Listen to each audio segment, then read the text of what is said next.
الحمد لله نحمده ونستعينه ونستغفره ونؤمن به ونتوكل عليه ونعوذ بالله من شرور أنفسنا ومن سيئات أعمالنا من يهده الله فلا مضل له ومن يضلل فلا هادي له ونشهد أن لا إله إلا الله وحده لا شريك له ونشهد أن محمدا عبده ورسوله صلى الله تعالى عليه وعلى آله وأصحابه وبارك وسلم تسليما كثيرا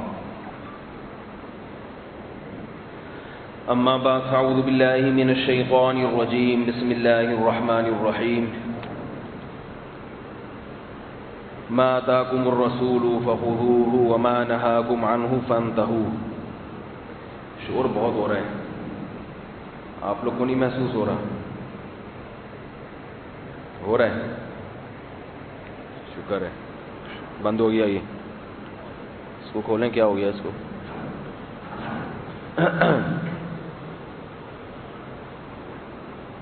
محرم کے حوالے سے 2-3 مسائل بیان کروں گا آج. جو درس قرآن کی ترتیب چل رہی ہے وہ پھر اگلے ہفتے سے انشاءاللہ اس کو چلائیں گے. جمعے کے دن میرا بیان ہوا ہے کہ ہم محرم کیسے منائیں. بیان کا نام کیا ہے؟ ہم محرم کیسے منائیں. وہ بیان ضرور سنیں آپ لوگ، اس میں آپ کو محرم منانے کا اسلامی طریقہ پتہ چلے گا انشاءاللہ. ابھی جو منانا جس طرح سے ہم لوگ منا رہے ہیں، عام طور پہ جو پبلک جس طرح سے محرم منا رہی ہے وہ اہل سنت والجماعت کا طریقہ نہیں ہے. بھائی 2 بڑے فرقے ہیں نا اسلام میں، ایک سنی اور شیعہ. تو آپ لوگ کیا ہیں؟ سنی ہیں. تو اگر سنی ہیں تو سنی طریقے سے محرم منائیں، اگر شیعہ ہیں تو شیعہ طریقے سے منایا. تو ہر آدمی اپنے مذہب کو، اپنے مسلک کو فالو کرتا ہے. تو محرم میں جو ہمیں کرنے کا حکم دیا گیا ہے وہ ہے 10 محرم کا روزہ رکھنا، عاشورہ کا روزہ. اس کی فضیلت ہے اسلام میں. دوسری بات ایک یہ ہے محرم کیسے منائیں، وہ تو میں بتا دیا. جمعے کا بیان سنیں. اب میں دوبارہ اس پر بیان کروں گا تو پھر بار بار ایک ہی چیز کا تکرار ہو جائے گا. ایک چیز ہے کہ بہت سے لوگ ہمارے بارے میں یہ سمجھتے ہیں کہ ہم صحابہ کرام میں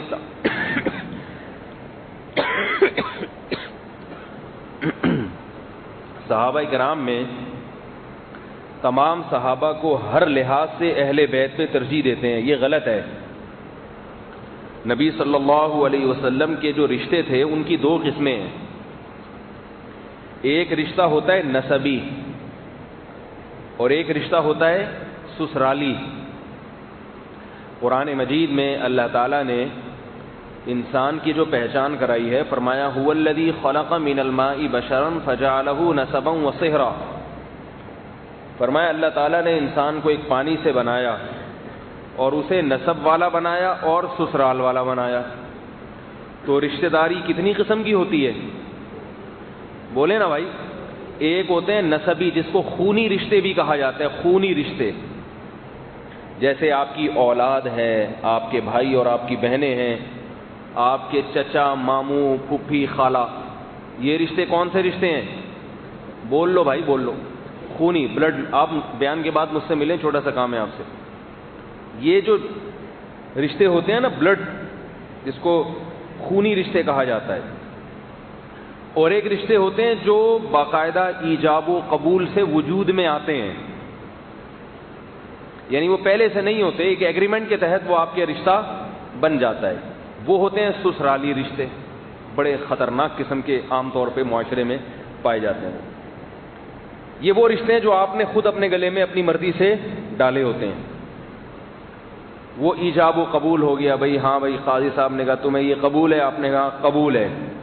تو جیسے ہی قبولہ تو وہ جو بیوی ہے وہ آپ کی بیوی بن گئی، وائف بن گئی. اللہ نے نہیں بنائی تھی، آپ نے خود اپنی مرضی سے بنائی، لیکن اللہ نے اس کو آپ کے بنوانے سے بنا دیا. آپ کی بیوی بنا دیا. بھائی ٹھیک ہے، تم یہ چاہتے ہو تو یہ تمہاری بیوی بن گئی. اب اس میں اس کی جو بیوی کی جو اماں ہے وہ آپ کی کیا بن گئی؟ ساس. اور بیوی کی اگر پہلے سے پہلے شوہر سے کوئی بیٹی تھی تو وہ آپ کی کیا بن گئی؟ بیٹی.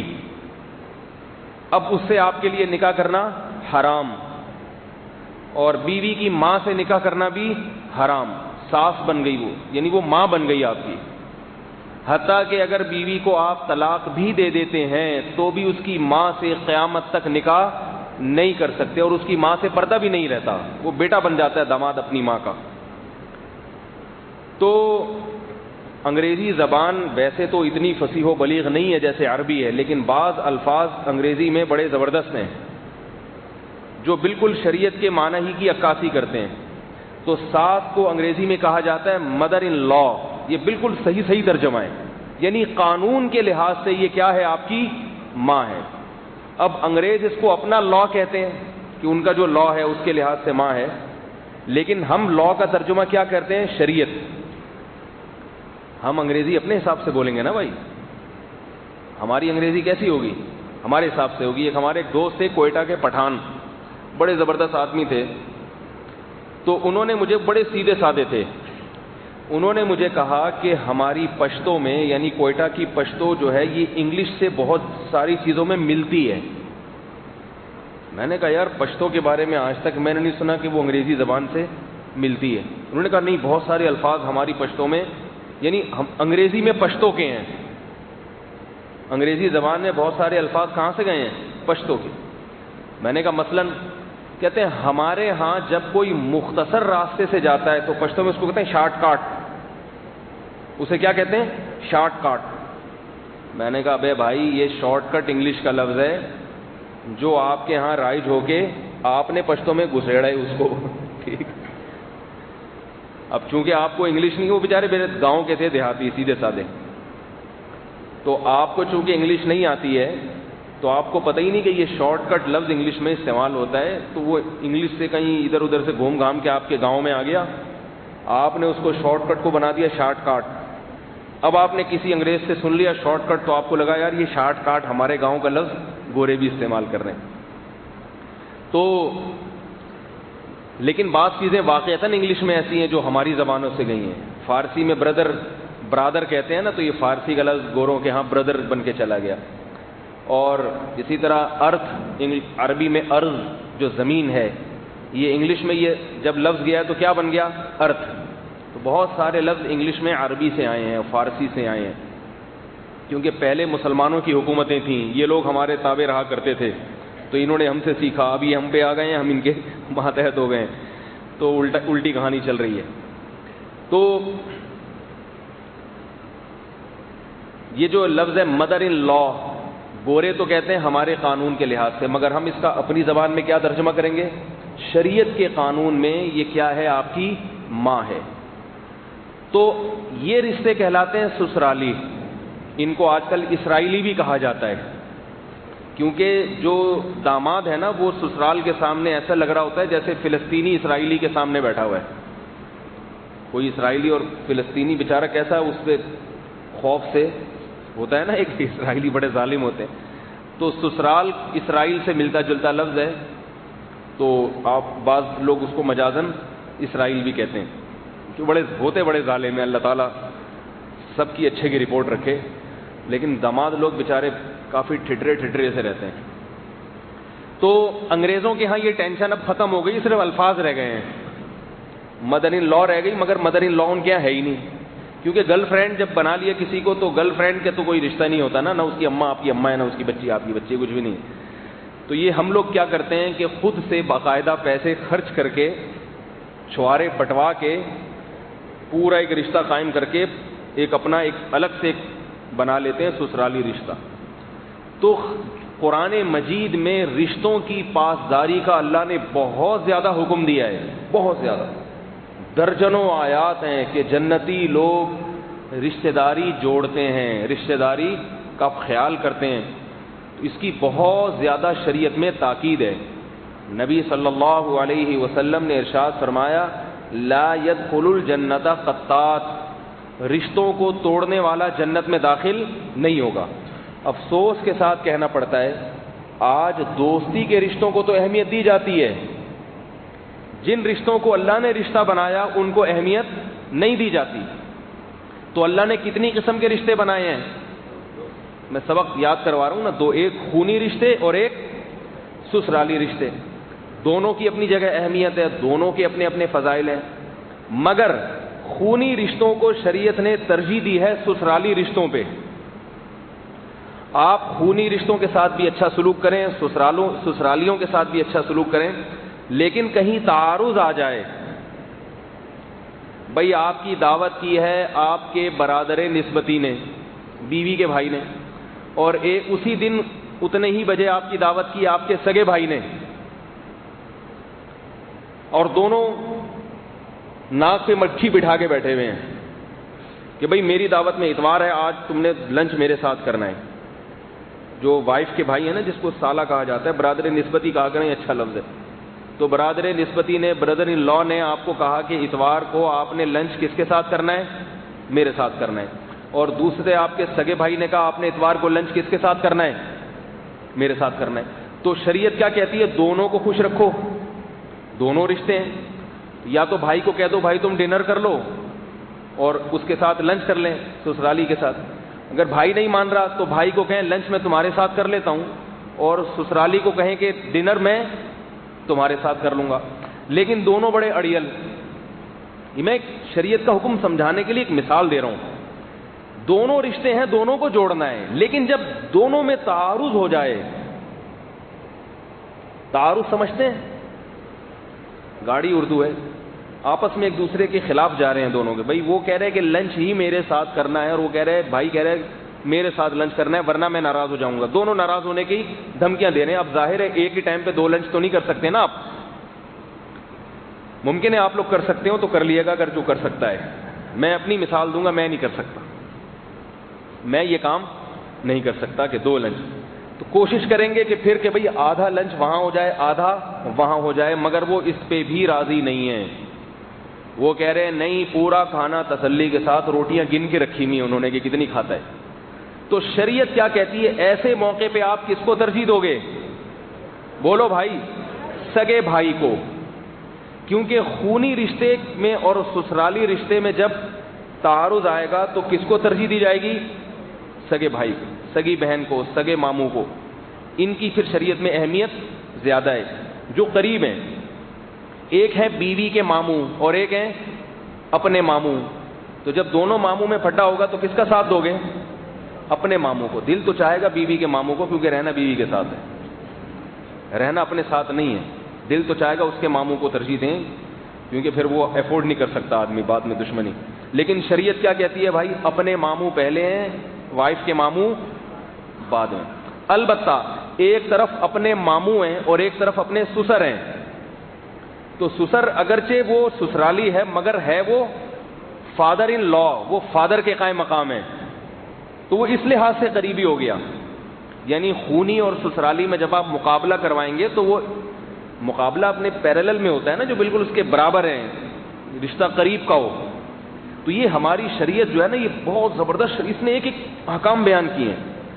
تو سسر کا رشتہ اس لیے قریبی ہے کہ وہ آپ کے والد کی جگہ ہے, باپ کی جگہ ہے. وہ صحابہ کرام ان رشتوں کا اس قدر خیال کیا کرتے تھے کہ جس کی آج ہمارے معاشرے میں نظیر نہیں ملتی, ہمارے معاشرے میں نظیر نہیں ملتی. حدیث میں آتا ہے رسول اللہ صلی اللہ علیہ وسلم نے جب حضرت صفیہ سے نکاح کیا, یہ جو یہودی تھے بنو قریظہ کا قلعہ پہ صحابہ کرام نے حملہ کیا, تو جتنے یہودی جو نوجوان تھے ان کو قتل کر دیا گیا, کیونکہ انہوں نے غداری کی تھی. اور انہی کی قوم کے آدمی نے فیصلہ کیا جو اسلام قبول کر چکے تھے کہ ان کو قتل کیا جائے. بہت بڑی غداری کی تھی انہوں نے, دھوکہ دیا تھا مسلمانوں کو. تو اب عورتیں بہت ساری زندہ رہ گئیں. شریعت میں عورت کو اور بچوں کو قتل کرنے کی اجازت نہیں ہے. تو وہ عورتیں کہاں جاتی ہیں؟ ظاہر ہے اسلام نے ایسے موقع پر حکم دیا یا تو ان سے شادی کرو یا ان کو باندی بناؤ, کیونکہ ایسے ہی اگر آپ ان کو چھوڑ دیں گے تو وہ تو ظاہر ہے بے حیائی پھیلائیں گے, ان کی کفالت کرنے والا کوئی بھی نہیں ہے. تو ان میں حضرت صفیہ رضی اللہ تعالی عنہا تھیں, یہ حضرت ہارون علیہ السلام کی اولاد میں تھیں. تو بہت ساری عورتیں باندیاں بن گئی تھیں, لونڈیاں بن گئی تھیں صحابہ کرام کی. یہ بھی لونڈی بن گئی تھی. کسی نے آ کے صحابی نبی صلی اللہ علیہ وسلم کو مشورہ دیا کہ یہ تو ہارون علیہ السلام کی اولاد میں اور سردار کی بیٹی ہیں, آپ ان سے شادی کر لیں, اپنی بیوی بنا لیں. اسلام قبول کر چکی تھیں یہ. تو نبی نے جب ان سے شادی کی ہے تو صحابہ کرام نے جتنی باندیاں غلام بنایا ہوا تھا سب کو آزاد کر دیا. کیوں؟ کہا کہ یہ جو قوم ہے، یہ جو خاص قبیلہ ہے، یہ نبی کا سسرال بن گیا ہے. سمجھ میں نہیں آ رہی میرا خیال ہے. یہ کیا بن گیا ہے؟ نبی کا سسرال. یعنی یہ قبیلہ ایسا ہے جس سے نبی کا سسرالی رشتہ قائم ہو گیا. اب ہم ان کی عورتوں کو باندیاں نہیں بنا سکتے. یہ نبی کے سسرالی رشتوں کی صحابہ نے قدر کی ہے، تو خونی رشتوں کی کیسے کی ہوگی؟ سمجھ میں آ رہی ہے؟ خونی رشتوں کی کیسے قدر کی ہوگی؟ جس سے انسان کو محبت ہوتی ہے نا، اس کے خونی رشتے اور اس کے سسرالی رشتوں کی قدر کرنی چاہیے. میں ایک دفعہ بیان کر رہا تھا تو میرے سسر صاحب بیان میں آگے بیٹھے ہوئے تھے. یہ پرانے وقتوں کی بات ہے جب میری نئی نئی شادی ہوئی تھی. میں اس وقت مشہور بھی نہیں تھا زیادہ، اور میرے بیان میں بہت تھوڑے لوگ بیٹھا کرتے تھے. نیٹ نہیں تھا، میڈیا نہیں تھا کوئی ایسا، اور میں جس علاقے میں بیان کر رہا تھا وہ بھی کوئی زیادہ مشہور علاقہ نہیں تھا. تو کیا ہوا ہے کہ ہمارے ایک جو مرید تھے، میرے مرید سے مراد جو شاگرد تھے، ان کو پتہ چلا کہ میرے سسر صاحب بیان میں آ رہے ہیں.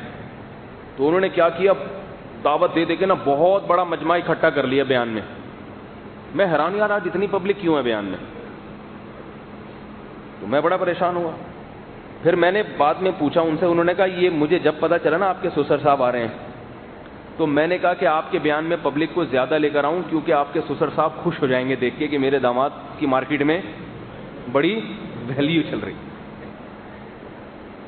حالانکہ وہ میرے سسر صاحب کو جانتے بھی نہیں تھے. تو مجھے ان کی یہ ادا بہت ہی پسند آئی. میں نے کہا بندہ خاندانی ہے، بندہ کیا ہے، ورنہ اس طرف کس کا دماغ جاتا ہے؟ جو داماد ہے اس کا دماغ نہیں جا رہا. لیکن مجھے اس سے محبت ہوئی. میں نے کہا دیکھو اس کو مجھ سے اتنی محبت ہے کہ یہ میرے سسر صاحب کو بھی اتنا پروٹوکول دے رہا ہے کہ یار ان کو خوش کرو.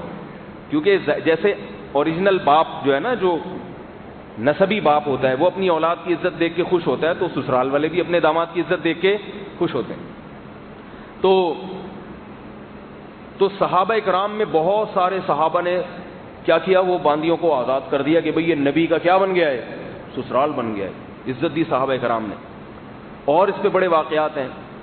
تو جبکہ خونی رشتوں کی اہمیت سسرال سے بھی زیادہ ہے. حضرت ابو بکر اور حضرت عمر رضی اللہ تعالی عنہما یہ نبی کے سسرالی رشتے تھے. حضرت ابو بکر کی بیٹی بھی نبی کے نکاح میں، اور حضرت عمر کی بیٹی بھی نبی کے نکاح میں. لیکن جو ان کا خونی رشتہ تھا وہ اتنا قریبی نہیں تھا جتنا حضرت علی کا خونی رشتہ نبی صلی اللہ علیہ وسلم سے قریب تھا.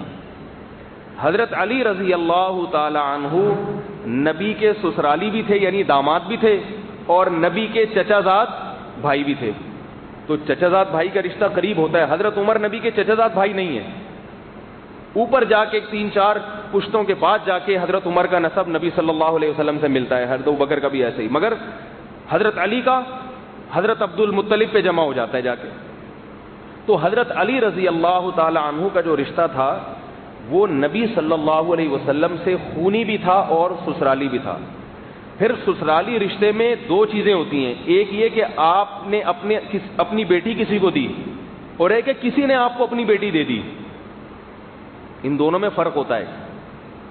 نہیں یار میرا خیال ہے بات سمجھ. دیکھو آپ جب کسی کو اپنی بیٹی دیتے ہیں تو آپ نے اس کو سلیکٹ کیا ہے، وہ آپ کا انتخاب ہے، آپ کا انتخاب ہے.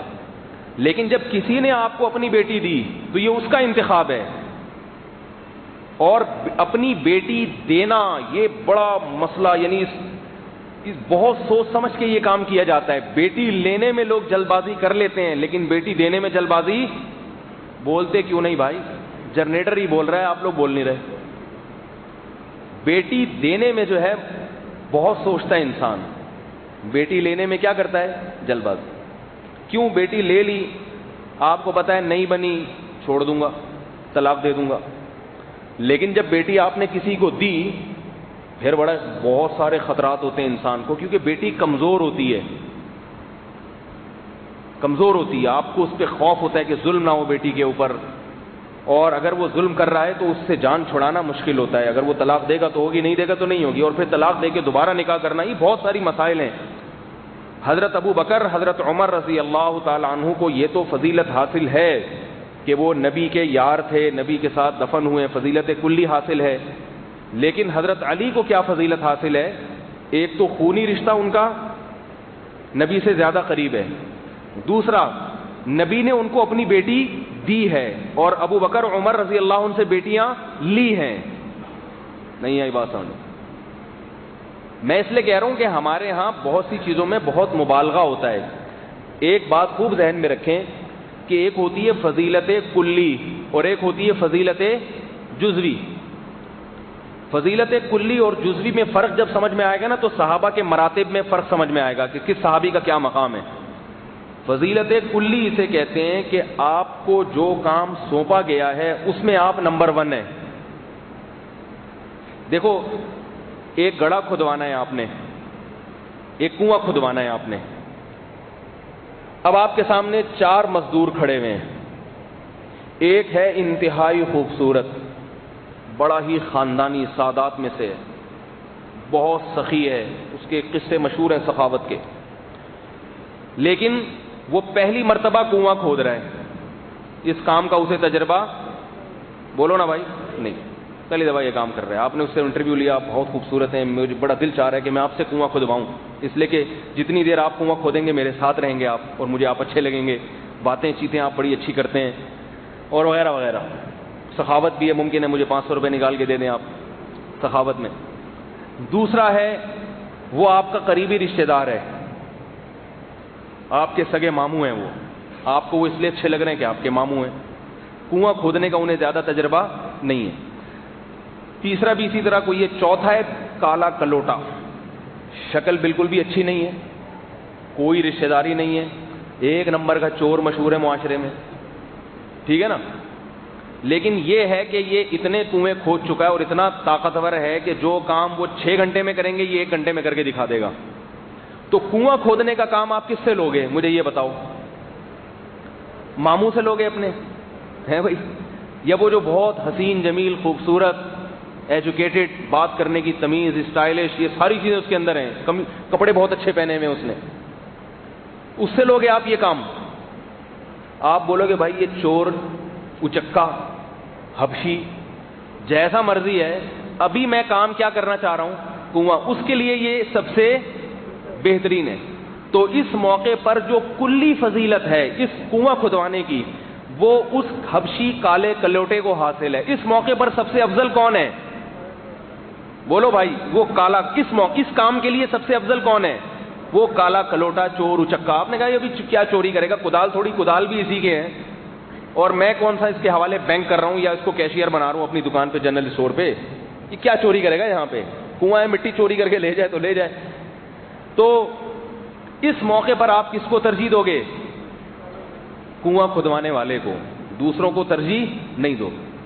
ہاں اگر کوئی اور معاملہ ہے، دوستی لگانی ہے یا رشتے ناطے کرنے، اس میں آپ دوسری چیزیں دیکھو گے. اس میں آپ اس کو بولے کہ میں نے گھر میں رشتہ داری قائم کرنی ہے، میں نے کنویں تھوڑی کھدوانے ہیں، یہ سر تھوڑی پھڑوانا ہے کسی کا.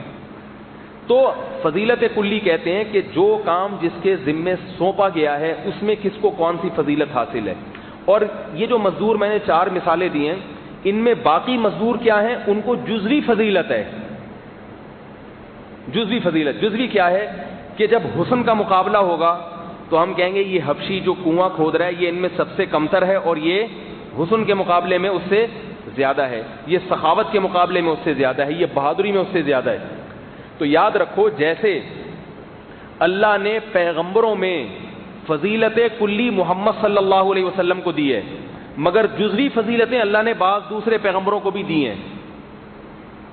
اب انبیاء کا اصل کام کیا ہوتا ہے؟ پیغمبروں کا اللہ کا پیغام اپنے بندوں تک، اللہ کے بندوں تک پہنچانا. یہ کام جیسے اللہ نے محمد صلی اللہ علیہ وسلم سے لیا ہے ایسے کسی اور پیغمبر سے نہیں لیا. تو رسول ہونے کے اعتبار سے، رسالت کے اعتبار سے سب سے زیادہ فضیلت کس کو حاصل ہے؟ محمد صلی اللہ علیہ وسلم کو. کیوں؟ بہت ساری باتیں کہ آپ کی شریعت کے بعد تمام شریعتیں منسوخ. لیکن بعض دوسری فضیلتیں اللہ نے پیغمبروں کو دی ہیں، وہ جزوی ہیں. جیسے حضرت موسیٰ کو کیا بنایا؟ کلیم اللہ. ہمارے نبی پر جب وحی آیا کرتی تھی تو جبریل آسمان سے وحی لے کر آتے تھے، اللہ براہ راست ہم کلام نہیں ہوتے، مگر اللہ نے حضرت موسیٰ کے بارے میں فرمایا وَقَرَّبْنَاهُ نَجِيًّا، موسیٰ کو میں اپنے قریب کر کے سرگوشیاں کرتا ہوں ان سے۔ براہ راست موسیٰ علیہ السلام سے اللہ باتیں کیا کرتے تھے۔ تو یہ ایک ایسی چیز ہے جو اللہ نے محمد صلی اللہ علیہ وسلم کو عطا نہیں کی، لیکن اس سے حضرت موسیٰ کا مقام محمد صلی اللہ علیہ وسلم سے ہر لحاظ سے بلند نہیں ہو گیا۔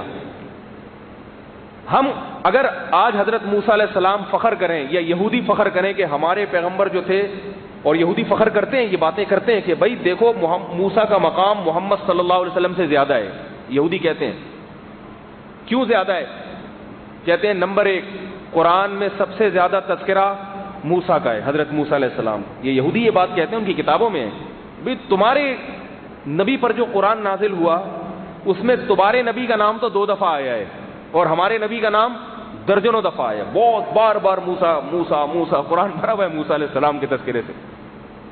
اور دوسری بات یہودی کہتے ہیں کہ دیکھو تمہارے نبی سے جب اللہ ہم کلام ہوتا تھا تو تم خود کہتے ہو، تمہاری حدیث کی کتابوں میں ہے کہ جبریل اور اللہ کے جبریل واسطہ ہوتے تھے اللہ اور اپنے بندے کے درمیان، اور کہتے ہیں ہمارے نبی پر جب وحی آتی تھی تو اللہ کوہ طور پہ بلا کے براہ راست ہم کلام ہوتا تھا، درمیان میں کسی کا واسطہ نہیں ہوتا تھا۔ تو یہودی یہ سوال کرتے ہیں، اس کا جواب کیا ہے؟ بھائی ہم مانتے ہیں یہ فضیلت، لیکن رسالت جو پیغمبروں کا بنیادی کام ہے اس میں اللہ نے محمد صلی اللہ علیہ وسلم کو حضرت موسیٰ پہ فضیلت دی ہے۔ کیسے؟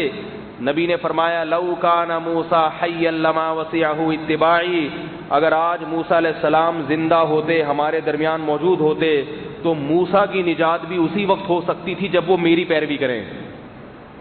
ٹھیک ہے موسیٰ علیہ السلام اللہ سے ہم کلام ہونے کے لیے کوہ طور پہ جائیں گے اور مجھے اللہ وہی جبریل کے ذریعے کرے گا، لیکن میرے پاس جو جبریل کے ذریعے وہی آئے گی، اللہ کوہ طور پہ موسیٰ کو بلا کے براہ راست کیا کہیں گے کہ جاؤ جو میں جبریل کے ذریعے محمد صلی اللہ علیہ وسلم پر وحی کر رہا ہوں، ان کو جو احکام دے رہا ہوں، جاؤ محمد صلی اللہ علیہ وسلم سے جا کے پوچھو۔ جب تک محمد صلی اللہ علیہ وسلم نہیں تھے میں تمہیں براہ راست احکام دے دیا کرتا تھا، اب جب محمد دنیا میں آ چکے ہیں صلی اللہ علیہ وسلم تو میں تم سے براہ راست کلام تو کروں گا، مگر وہ کلام ہوگا کیا کہ جاؤ محمد صلی اللہ علیہ وسلم سے پوچھو کہ تمہاری نجات کیسے ہوگی۔ بہت مشکل ہے سمجھانا۔ آ گئی یہاں تک سمجھ میں؟ مثالوں سے بات کوشش کرتا ہوں تو اسی طرح مشکل مضامین آسان کر کے آپ کے دماغوں میں اتار دوں۔ اللہ نے حسن میں کس کو فضیلت دی؟ یوسف علیہ السلام کو۔ اب اگر کوئی کہے، ہم یہودیوں سے یہ کہہ سکتے ہیں، یہودی بھی یہ بات مانتے ہیں کہ یوسف علیہ السلام دنیا کے حسین ترین انسان تھے، یہودی بھی مانتے ہیں، تو ہم ان سے کہہ سکتے ہیں کہ پھر تو موسیٰ علیہ السلام زیادہ افضل ہیں یا یوسف علیہ السلام؟ یہودی کہیں گے موسیٰ علیہ السلام، ہم کہیں گے بھائی اللہ نے حسن تو حضرت موسیٰ کو اتنا نہیں دیا جتنا یوسف علیہ السلام کو دیا۔ تو یہودی کا کیا جواب ہوگا؟ یہی کہ بھائی وہ ایک جزوی چیز ہے۔ وہ کیا ہے؟ جزوی چیز ہے۔ تو یہاں بھی ہم کہیں گے کلیم اللہ ہونا یا قرآن میں ان کا تذکرہ بہت زیادہ ہونا یہ جزوی فضیلت ہے، لیکن کلی فضیلت کس کو حاصل ہے؟ محمد صلی اللہ علیہ وسلم۔ تو اسی طرح یاد رکھو صحابہ کرام میں کلی فضیلت سب سے زیادہ پہلے نمبر پہ کس کو حاصل ہے؟ حضرت ابو بکر صدیق رضی اللہ تعالیٰ عنہ کو۔ کیوں؟ اس لیے کہ جتنا ساتھ محمد صلی اللہ علیہ وسلم کا ابو بکر نے دیا اتنا کسی نے نہیں دیا، اور نبوت سے پہلے بھی حضرت ابو بکر رضی اللہ تعالی عنہ نبی صلی اللہ علیہ وسلم کے ساتھ ہوا کرتے تھے۔ حضرت عمر کہا کرتے تھے کہ ابو بکر مجھے ایک نیکی اپنی دے دیں جو رات انہوں نے غار میں محمد صلی اللہ علیہ وسلم کے ساتھ گزاری تھی، جب مشرکین مکہ نے آپ کو نکال دیا اور ابو بکر نے آپ کا ساتھ دیا، آپ کے ساتھ گئے اور غار میں رات گزاری۔ کس طریقے سے وہ پورا واقعہ قرآن نے بیان کیا اور قرآن نے اس کا تذکرہ کیا ہے۔ قرآن نے کیا کہا ہے صحابہ کو اور پوری دنیا کے تمام انسانوں کو؟ الفاظ دیکھو کہ اے ایمان والو اگر تم محمد صلی اللہ علیہ وسلم کی مدد نہیں کرو گے، کیسے عجیب الفاظ ہیں، تو تحقیق اللہ نے اس وقت محمد کی مدد کی ہے کہ جب مشرکین نے ان کو نکال دیا، ثانی اثنین اذ ہما فی الغار، جب محمد اور ان کے ساتھی غار میں موجود تھے، اذ یقول لصاحبہ لا تحزن، محمد اپنے دوست سے اور ساتھی سے کہہ رہا تھا اے ابو بکر غم نہ کر، ان اللہ معنا، اللہ ہمارے ساتھ ہے صلی اللہ علیہ وسلم۔ تو قرآن کیا کہہ رہا ہے؟ ساری دنیا کو ایک طرف کہ تم ساری دنیا محمد صلی اللہ علیہ وسلم کا ساتھ چھوڑ دو، لیکن اللہ نے اس وقت بھی مدد کی جب محمد اور اس کے ساتھی کس میں تھے؟ غار میں۔ کیا مطلب؟ محمد صلی اللہ علیہ وسلم اور ان کے ساتھی ابو بکر کو ایک طرف رکھا اور ساری دنیا کے سارے انسانوں کو قرآن نے، بولو بھائی، دوسری طرف۔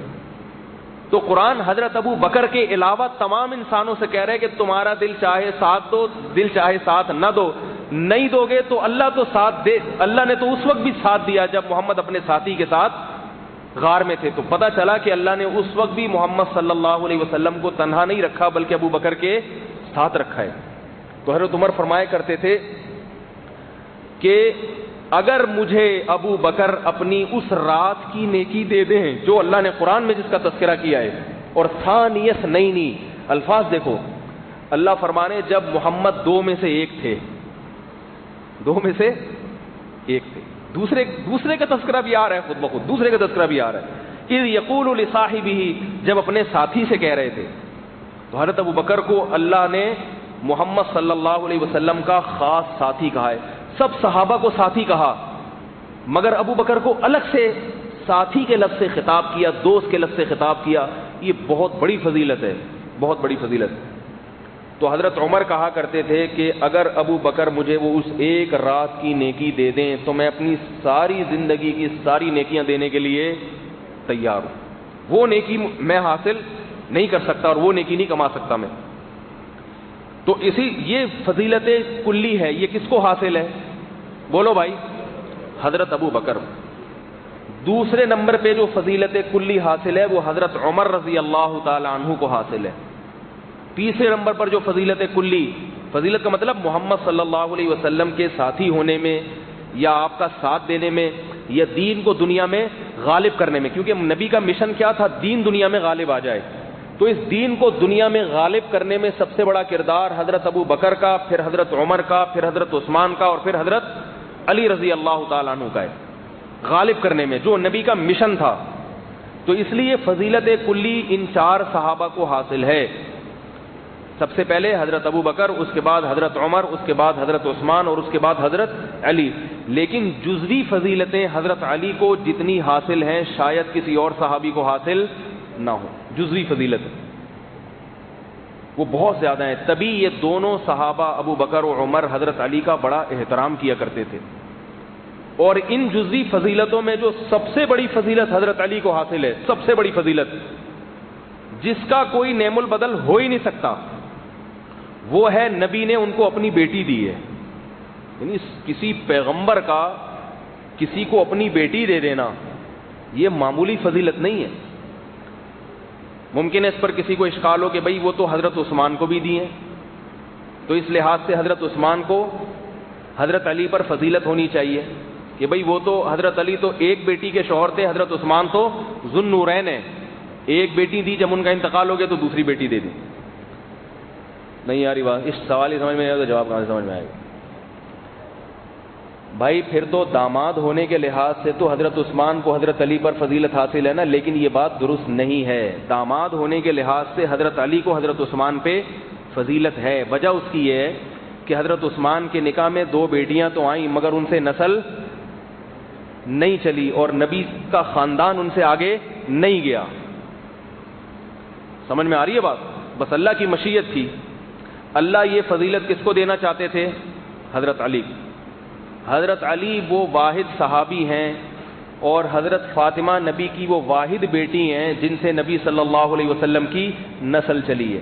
نبی کی جو باقی 3 بیٹیاں تھیں، 4 بیٹیاں تھیں نا نبی کی، باقی 3 بیٹیوں سے بھی نسل نہیں چلی۔ آج دنیا میں کوئی ایسا شخص نہیں ہے جس کا نسب حضرت زینب سے جا کے ملتا ہو جو نبی کی بیٹی ہیں، یا کسی اور بیٹی سے، اور کروڑوں لوگ ایسے، لاکھوں ایسے مل جائیں گے جن کا نسب حضرت علی سے اور حضرت فاطمہ سے جاتا ہے۔ تو اس لیے علماء اس معاملے میں کس کو ترجیح دیتے ہیں؟ حضرت علی۔ احادیث میں آتا ہے کہ جب حضرت فاطمہ رضی اللہ تعالی عنہا بالغ ہوئی ہیں، حضرت ابو بکر نے ارادہ کیا ان سے نکاح کرنے کا، حضرت عمر نے بھی ارادہ کیا ان سے نکاح کرنے کا، اور پیغام بھیجا. صحابہ کے زمانے میں پیغام بھیجنا بہت آسان ہوتا تھا. ہمارے ہاں پیغام بھیجنے سے پہلے آدمی ڈرتا ہے کہ اگلے سے جوتے مار کے گھر سے باہر نہ نکال دیں. ٹھیک ہے کہ تیری ہمت کیسے ہوئی, اور پھر استخارے نکالتے ہیں 6 مہینے. وہ ٹوپی ڈرامے تو میں بیان کرتا ہی رہتا ہوں اس کو. حضرت ابو بکر نے بھی تذکرہ کیا, حضرت عمر نے بھی. تو نبی نے جواب کیا دیا کہ میں نے اپنی بیٹی کو بٹھایا ہوا ہے علی کے لیے. کیا مطلب؟ میرا پہلے سے ارادہ ہے کہ میں ان کا نکاح کس سے کروں گا؟ حضرت علی سے کروں گا. حالانکہ آپ صلی اللہ علیہ وسلم کو سب سے زیادہ محبت کس سے تھی؟ حضرت ابو بکر سے. اس کے بعد سب سے زیادہ محبت کس سے تھی؟ حضرت عمر سے. لیکن جواب کیا دیا؟ میں اپنی بیٹی کسے دوں گا؟ بولتے کیوں نہیں بھائی؟ علی کو دوں گا. حضرت ابو بکر سے کتنی محبت تھی اس کی دلیل حدیث میں آپ صلی اللہ علیہ وسلم نے فرمایا لو کنت متخذا خلیلا لاتخذت ابا بکر, اگر میں کسی کو خلیل بناتا تو ابو بکر کو بناتا, لیکن میرا خلیل اللہ کے سوا کوئی بھی نہیں. عربی میں 2 لفظ ہیں, ایک حبیب ہے اور ایک خلیل. ابو بکر حبیب ہیں, خلیل صرف اللہ ہی کو بنایا جا سکتا ہے. اگر اجازت ہوتی تو ابو بکر کو بنا لیتا. لیکن یہاں کیا فرمایا؟ بیٹی کس کو دوں گا؟ حضرت علی کو. تو کیا مطلب کہ بھائی وہ دوستی اور محبت اپنی جگہ, لیکن بیٹی دینا ایک نازک معاملہ ہے. تو تم دونوں داماد بننے کے معاملے میں علی سے افضل نہیں ہو. اس معاملے میں اس میں بہت ساری چیزیں دیکھی جاتی ہیں. پھر حدیث میں حضرت علی نے جب پیغام نکاح بھیجا تو اب دیکھو نبی صلی اللہ علیہ وسلم کی سیرت میں کیسی چیزیں ملتی ہیں. آپ صلی اللہ علیہ وسلم نے حضرت فاطمہ سے پوچھا کہ تمہاری طرف علی نے پیغام نکاح بھیجا ہے. نبی تو پہلے سے تیار تھے. پوچھا کہ تمہاری کیا رائے ہے؟ اس سے کیا سبق ملتا ہے ہمیں؟ سید الانبیاء بھی اپنی بیٹی پر اپنی رائے زبردستی مسلط. بولو نا بھائی. میں جو آپ سے بلواتا ہوں نا سبق یاد کرانے کے لیے, میرے بیان کو بیان سمجھ کے نہ بیٹھا کریں, گپ شپ کی نیت سے بیٹھا کریں. باتیں ہو رہی ہیں, کچھ آپ کہیں گے کچھ میں کہوں گا, ایسے کچھ سیکھ لیں گے ہم لوگ بیٹھ کے. ورنہ خطیب بیچارہ بیٹھا ہوتا ہے اور لوگ اس کو ایسے دیکھ رہے ہیں جیسے ٹی وی میں آ رہے ہیں. وہ پھر سو رہے ہوتے ہیں, کوئی جاگ رہا ہوتا ہے, کوئی رو رہا ہوتا ہے, کوئی ہنس رہا ہوتا ہے, بھائی اس کے چل پروگرام ختم ہو جاتا ہے. تو میں آپ لوگ سے بلواتا ہوں بار بار تاکہ آپ لوگ میرے ساتھ رہیں. تو کتنی بڑی سیرت ہے نبی کی. سید الانبیاء تھے, ان کا فیصلہ تو غلط نہیں ہو سکتا, لیکن اپنی بچی سے پوچھ رہے ہیں. اور رشتہ کتنا بہترین کس کا آیا ہے؟ حضرت علی کا. اور کمال کی بات یہ کہ حضرت علی اتنے غریب اور اتنے مفلس تھے کہ اس وقت اس سے زیادہ مفلسی کو کوئی مثال ملتی نہیں. تو نبی اپنی بیٹی کے لیے داماد کی دولت نہیں دیکھ رہے ہیں, ان کی صحت قوت دیکھ رہے ہیں. حضرت علی جوان تھے, ابو بکر اور عمر ذرا عمر میں زیادہ ہو گئے تھے, تو دیکھ رہے ہیں بھائی بیٹی کے لیے جوان داماد ہونا چاہیے. دوسری بات یہ دیکھ رہے ہیں کہ یہ میرا چچا زاد بھائی ہیں اور ابو بکر و عمر کا رشتہ مجھ سے دور کا ہے. تو اپنے قریبی کو رشتوں میں, جو اپنے قریبی رشتے ہیں, اس سے بھی پتہ چلتا ہے کہ بیٹیوں کی شادیوں میں اپنے قریبی رشتہ داروں کو ترجیح دینی چاہیے, بشرطے کہ وہ قابل بھی ہوں. اگر کوئی نہیں ہے, کوئی سیٹنگ میں نہیں آ رہی سمجھ میں, پھر غیروں میں دے دیں. شریف آدمی, اچھا آدمی غیر وہ زیادہ اچھا ہے بنسبت اپنے جو نااہل ہیں قریبی رشتہ داروں سے. لیکن اگر قریبی رشتہ داروں میں کوئی اہل موجود ہے تو ان کو ترجیح دینی چاہیے. آج کل ڈاکٹروں نے بہت بڑا جھوٹ معاشرے میں پھیلایا ہوا ہے کہ کزن میرج سے بچے معذور پیدا ہوتے ہیں. 100% غلط ہے, شریعت کی تعلیمات کے بھی خلاف, مشاہدے کے بھی خلاف ہے یہ. تو حضرت فاطمہ رضی اللہ تعالی عنہا نے کوئی جواب نہیں دیا. نہیں آ رہی بات؟ کوئی جواب نہیں دیا, خاموشی اختیار فرمائی. کیوں؟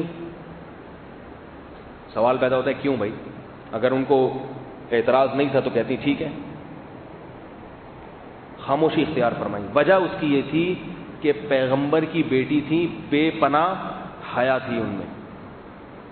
سمجھ میں نہیں آ رہی میرے خیال؟ کیا تھی؟ حیا. رشتے کا مسئلہ ہے, میں اپنے منہ سے کیسے کہوں, بس خاموشی. تو نبی صلی اللہ علیہ وسلم آپ کی خاموشی کو دیکھ کر سمجھ گئے کہ یہ اس رشتے پر راضی ہیں. اسی لیے نبی صلی اللہ علیہ وسلم نے فرمایا البکر اذنھا سماعتھا, کنواری لڑکی سے جب نکاح کا پوچھا جائے گا تو اس کی خاموشی اس کی رضا ہے. سمجھ میں آ رہی ہے بات؟ لیکن یہ جب ہے جب ابا دادا کوئی پوچھے, ایسے اجنبی آدمی نے کہیں اس کا نکاح کرا دیا, میں نے تمہارا نکاح فنا کرا دیا, قبول ہے, وہ چپ بیٹھی ہوئی ہے, آپ کا چپ ہو گیا نکاح. ایسا نہیں ہوتا, کیونکہ وہ اس لیے چپ ہے, وہ آپ کو لفٹ ہی نہیں کرا رہی. تو کون ہوتا ہے بھائی میرا شادی کرانے والا؟ لیکن ابا نے اگر نکاح کرا دیا اپنی بیٹی کا مسجد میں آ کے قاضی صاحب سے کہا ہمیں نکاح پڑھاتے ہیں، بچی کو بھی پتہ نہیں ہے، پھر بچی کو جا کے خبر دی بیٹا میں نے فلاں سے تمہارا نکاح کرا دیا ہے، تو مسئلہ خوب سمجھ لیں، اگر بچی خاموش رہ گئی اس موقع پر تو نکاح ہو گیا۔ کنواری لڑکی تھی، اگر وہ چپ بیٹھی رہی چپ تو نکاح کیا ہوا؟ ہو گیا۔ یہ میں اس لیے بتا رہا ہوں کہ بعض خواتین کے ایسے کیسز آتے ہیں، وہ کہتے ہیں ہم نے تو کچھ بولا ہی نہیں تھا، تو بولا ہی نہیں تھا تو ہو گیا بس نکاح۔ اگر اس کو پسند نہیں ہے تو کہ ابا مجھے منظور نہیں۔ کل بھی کوئی ایسا کیس آیا، ایک صاحب کہہ رہے ہیں میری شادی ہوئی تھی، لڑکی راضی نہیں تھی، ابا نے اس کی شادی کر دی، سوری اس کی شادی نہیں، اس کی کہیں سیٹنگ تھی کسی خاتون سے، اس کی ابا نے کہیں اور شادی کر دی۔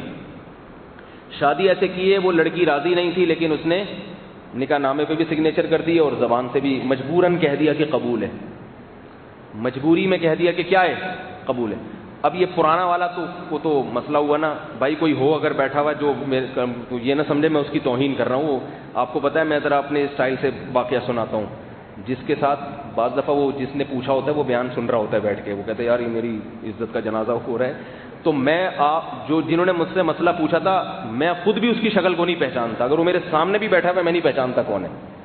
تو اب جب ان نون پرسن بن گیا تو جو مرضی کوئی مسئلہ ہی نہیں ہے، جب جانتا ہی نہیں کوئی کس کا واقعہ ہے تو کیا مسئلہ ہو۔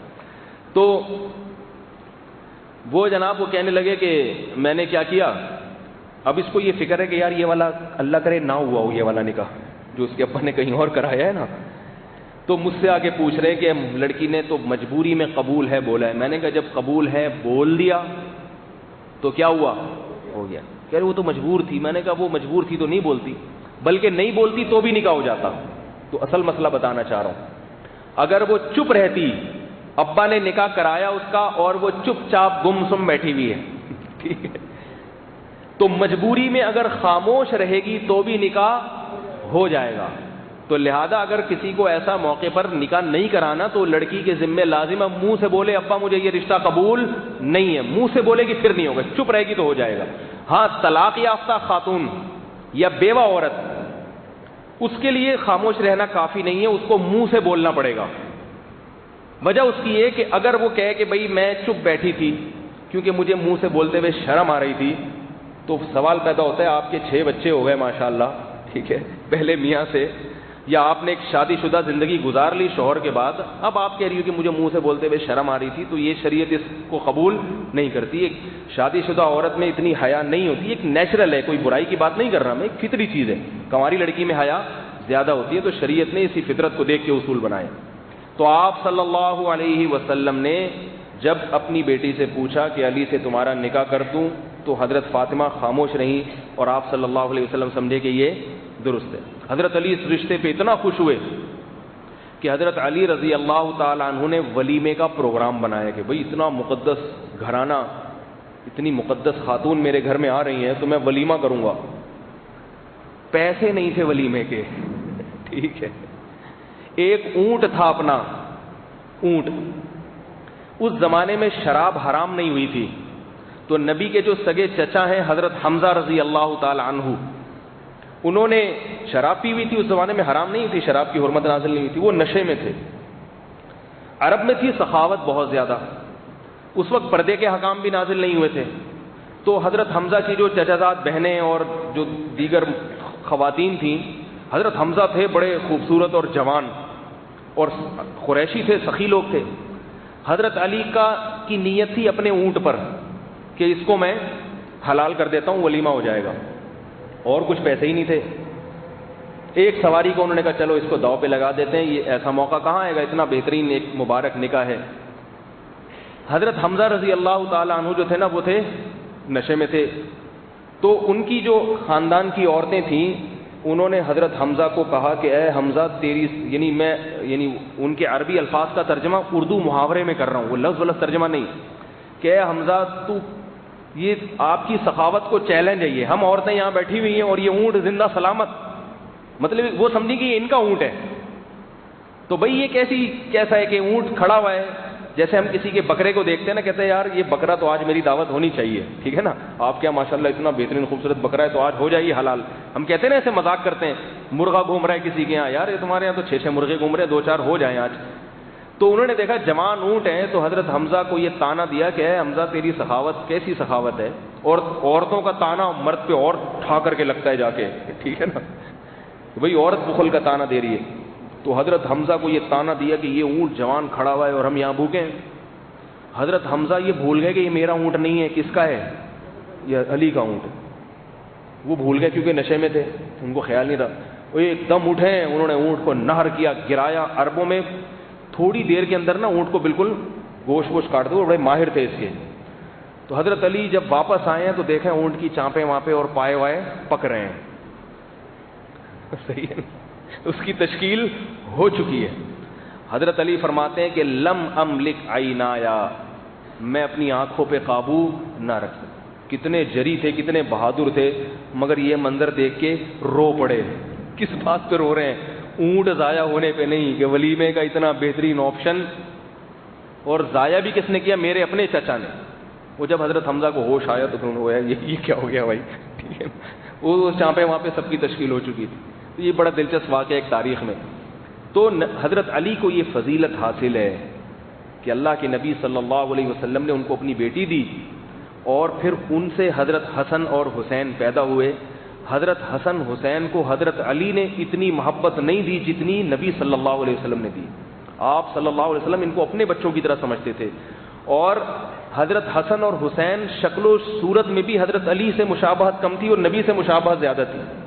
ایک صحابی فرماتے ہیں کہ اللہ کی قسم، نبی سے سب سے زیادہ مشابہت حضرت حسن کی ہے. کوئی بھی نبی کے اتنے مشابہ نہیں جتنے حضرت حسن. اور آپ صلی اللہ علیہ وسلم اتنی محبت کیا کرتے. ایک دفعہ جمعے کے دن خطبہ دے رہے ہیں نبی صلی اللہ علیہ وسلم، خطبہ دے رہے ہیں. خطبے کے دوران امام کا کیسا وقار اور روب ہوتا ہے نا، خطبے کے دوران کیسا ممبر پہ کھڑا ہوتا ہے. مجھے بھی لوگ کہتے ہیں آپ ویسے بڑے بے تکلف رہتے ہیں، لیکن جمعے کے دن جب آپ خطبہ دے رہے ہوتے ہیں بڑا ڈر لگ رہا ہوتا ہے کہ ڈنڈا ہی کھینچ کے نہ مار دیں. خطبے میں ایک روب ہوتا ہے، اس کی ایک الفاظ بڑے شائستہ ہوتے ہیں اس کے. تو نبی صلی اللہ علیہ وسلم جب خطبہ دیتے ہوں گے اور سامنے بڑے بڑے صحابہ بیٹھے، وہ کیسی مجلس ہوتی ہوگی. لیکن حدیث میں آتا ہے آپ صلی اللہ علیہ وسلم جمعے کا خطبہ دے رہے ہیں مسجد نبوی میں کھڑے ہو کر، اور مسجد کے دروازے پر آپ کو حسن اور حسین نظر آ گئے، دونوں بچے.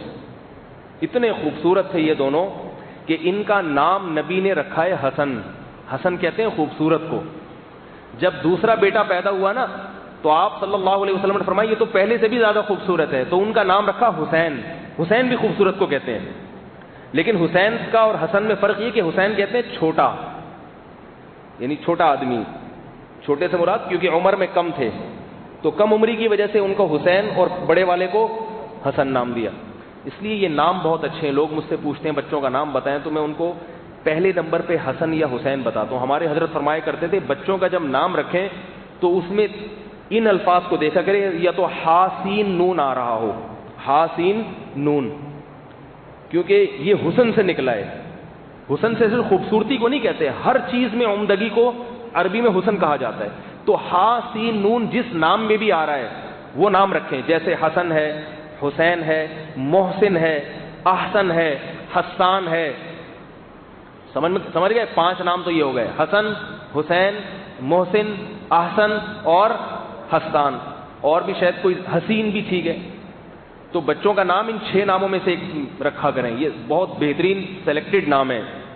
دوسرا یہ نہیں رکھنا چاہتے تو ایسا نام رکھیں جس میں حامیم اور دال آ رہا ہو. حامیم اور دال، حمد، قابل تعریف. کیونکہ حامیم دال جس نام میں آ رہا ہے تو بچے کو جب بھی لوگ پکاریں گے تو کیا مطلب؟ قابل تعریف، یہ تعریف کے قابل ہے، اس کی صفات اچھی ہیں.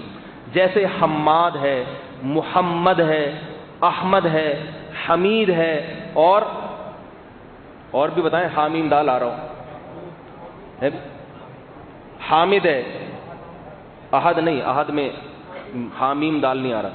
احمد ہے، محمد ہے، حماد ہے، حمید ہے، اور بھی شاید بعد میں سوچوں تو دماغ میں آ جائے. جی مبشر میں باشیر، آپ کا نام تھوڑی جو مبشر سے آپ بیٹھے ہوئے تو مبشر.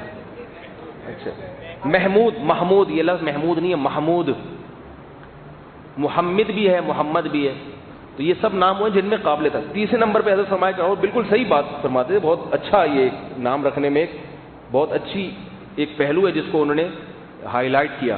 اور تیسرا فرمایا کرتے تھے یا وہ نام رکھیں جس میں سین عین اور دال آ رہا ہے، سعد، کیونکہ عربی یہ سعادت سے نکلا ہے، سعادت مند. سعادت مند عربی میں کہتے ہیں نیک بخت کو، خوش قسمت کو، جو دنیا میں بھی خوش قسمت ہو اور آخرت میں بھی خوش قسمت. قرآن نے جنتیوں کو سعید کہا ہے، فَأَمَّا الَّذِينَ سُعِدُوا، تو سین عین اور دال کا لفظ جس نام میں آ رہا ہے، جیسے سعید، جیسے مسعود، جیسے سعد. نہیں آ رہی بات یار، کیا کریں. خواتین میں سعیدہ یا سعدہ، سعدہ نام بھی خواتین کا ہے، سعدہ. اسعد، سعاد نہیں ہے یہ سین ہے، اسعد، سعید. لوگ فون کر کے دماغ کھا جاتے ہیں نا، بچہ پیدا ہو گیا نام کیا رکھیں. اب ہمارے لیے اپنے بچوں کے نام اتنی مشکل ہو رہے ہیں، سارے نام ختم ہو گئے اپنے ہی بچوں میں، سمجھ میں نہیں آ رہا کہ ابھی کون سے والے کا کیا رکھیں. اب دوسروں کے بھی ہم بتاتے رہیں کہ آپ یہ رکھو وہ رکھو. تو میری بھانجی پیدا ہوئی، اب اس کی شادی ہو گئی ماشاءاللہ، بچہ بھی ہو گیا اس کو. ابھی تک اس کا نام نہیں رکھ سکا میں، کیونکہ میری ہمشیرہ نے مجھے کہا کہ بھئی اس کا نام بتاؤ. تو سوچتے رہے کیا، سارے پورے خاندان میں ہر نام مارکیٹ میں موجود تھا. تو ہم نے کہا فی الحال نساء رکھ دو، شروع میں کچھ لگا دیں گے مہر النساء یا کچھ. تو وہ اب تک اس کی شادی بھی ہو گئی، بچے بھی ہو گئے، اب تک اس کا نام نساء ہے. نساء تو کوئی نام ہی نہیں ہے نا، نساء تو عربی میں عورتوں کو کہتے ہیں. اب تک شروع میں کچھ لگائیں گے، ٹائم ہی نہیں مل رہا. ٹھیک ہے، ٹائم ہی نہیں مل رہا. کیونکہ وہ ہمارے یہاں جب بچے خاندان میں پیدا ہوتے تھے تو میں چونکہ مولانا صاحب تھا، مدرسے میں پڑھ رہا تھا، تو اکثر مجھ سے رشتہ دار رابطہ کرتے تھے، بھائی آپ بتائیں. تو بھانجے بتیجے وہ تو بھائی مجھ سے پوچھا کیا نام رکھیں، تو بعضوں کے تو رکھ دیے، بعض اب تک کھٹائی میں پڑا ہوا ان کا معاملہ. تو میں کہتا ہوں اب ضرورت نہیں ہے، اب ان کے پوتے نواسے خود ہی اپنی دادی کا نام مرنے کے بعد تجویز کر لیں گے، قبر پہ لکھ دیں گے. ٹھیک ہے، تو چھوڑو، اب جو چل گیا مارکیٹ میں چل گیا. صحیح ہے غلط ہے اب کیا کرنا ہے اس کا. بعض لوگ غلط نام سے اتنے مشہور ہو جاتے ہیں کہ صحیح نام لوگوں تو پہچان. ہمارے محلے میں ایک لڑکا تھا، نام تو اس کا میں نہیں بتاؤں گا کیونکہ وہ کہیں بیان سن لے، بولے یار اس کو لڑکے ملائی کہتے تھے، ملائی. وہ بالکل سفید چٹا تھا، سفید بالکل وائٹ. تو لڑکوں نے اس کا نام کیا رکھ دیا، ملائی، سفید رنگ کا تھا بالکل. تو اس کو اصل نام سے کوئی پہچان، شروع میں تو اس کو غصہ آتا تھا، لیکن پھر وہ بھی ملائی کہتا تھا اپنے آپ. اتنا مشہور ہو گیا تھا ملائی کے نام سے کہ وہ اب اصل نام کوئی جانتا ہی نہیں ہے. ایسے بعض محدثین گزرے ہیں جن کے اصل نام سے کوئی نہیں پہچانتا، ان کو بھی کسی نے کوئی مذاق میں کچھ کہہ دیا تو وہ اتنا مشہور ہو گیا. اس لیے کہتے ہیں کہ کسی کی چڑ نہ رکھا کرو، بعض دفعہ وہ اتنی مشہور ہو جاتی ہے کہ وہ خود بھی بیچارہ اپنا تعارف اسی سے کرواتا ہے کہ میں وہی ہوں ستار بھائی جن کو لوگ مذاق سے ٹھکنا کہتے ہیں یا مذاق سے موٹو کہتے ہیں. تو لوگ اپنا ایسا خود تعارف کروا رہے ہوتے ہیں کہ بھئی میں موٹو کہوں گا تو آپ سمجھ جائیں گے کون. تو اس لیے کسی کا نام، ایک صاحب کو میں نے فون کیا تو ان کا فون آیا، میں نے کہا کون بات کر رہے ہیں؟ وہ کہہ رہے ہیں جس کو آپ نے ہیلمٹ کہا تھا. ہیلمٹ بیٹھے ہوئے ہیں ابھی، بتاؤں گا نہیں کون ہے. ان کا ماشاءاللہ سر اتنا بڑا ہے، میں نے ایک دن مذاق میں کہہ دیا، میں نے کہا آپ کو تو ہیلمٹ پہننے کی ضرورت ہی نہیں ہے، آپ کو تو ماشاءاللہ پہلے سے ہیلمٹ ہی فٹ ہوا ہوا ہے، مذاق میں کہا. تو اب اصل نام مجھے معلوم نہیں تھا تو مجھے فون کیا، میں نے کہا کون بات کر رہے ہیں؟ کہہ رہے ہیں وہ جن کو آپ نے ہیلمٹ کہا تھا. میں نے کہا میں نے تو پیار سے ویسے ہی کہہ دیا تھا، لیکن آپ اپنا تعارف ہیلمٹ سے نہ کراؤ، کیونکہ اگر یہ نام آپ کا مشہور ہو گیا نا آپ بہت پچھتاؤ گے، لوگ آپ کو اصل نام سے نہیں جانیں گے. تو اس لیے آپ اپنا اصل نام بتائیں.